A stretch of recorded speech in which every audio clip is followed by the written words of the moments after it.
Kita mungkin pernah merasa ketika berada di suatu lingkungan, ada orang-orang yang suaranya didengarkan, pendapatnya dipertimbangkan, dan bahkan salah pun tetap didengarkan. Itulah contoh kecil dari dinamika kekuasaan dalam kehidupan sosial.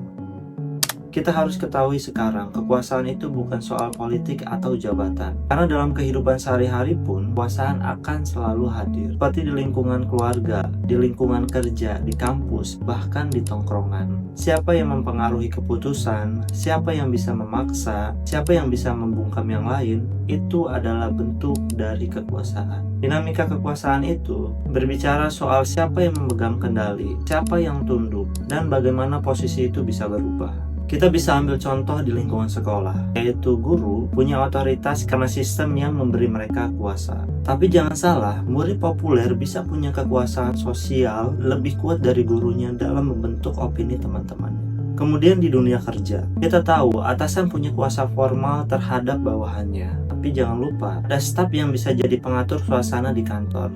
Karena dia disukai banyak orang. Itu adalah kuasa informal. Gue pernah berada di satu komunitas sosial. Secara struktur, di situ ada ketua, sekretaris, dan anggota. Tapi yang lucu, keputusan banyak diatur oleh satu orang yang bahkan tidak punya jabatan resmi. Dan kenapa? Karena dia disegani, karena dia punya jaringan kuat, dan karena dia tahu cara mempengaruhi orang lain.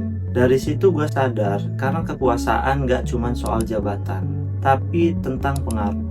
Dan pengaruh bisa dibangun lewat banyak cara, yaitu wibawa, kepercayaan, uang, bahkan ancaman. Memahami dinamika kekuasaan bukan berarti kita menjadi oportunis, tapi dengan memahaminya, kita bisa jadi lebih sadar bagaimana suatu kekuasaan itu bekerja. Akhirnya, kita bisa jadi tahu, yaitu kapan harus bicara, kapan harus mundur, dan kapan harus melawan. Karena tanpa kesadaran ini, kita bisa jadi pion di permainan orang lain, dan tanpa sadar bahwa kita sedang dipermainkan.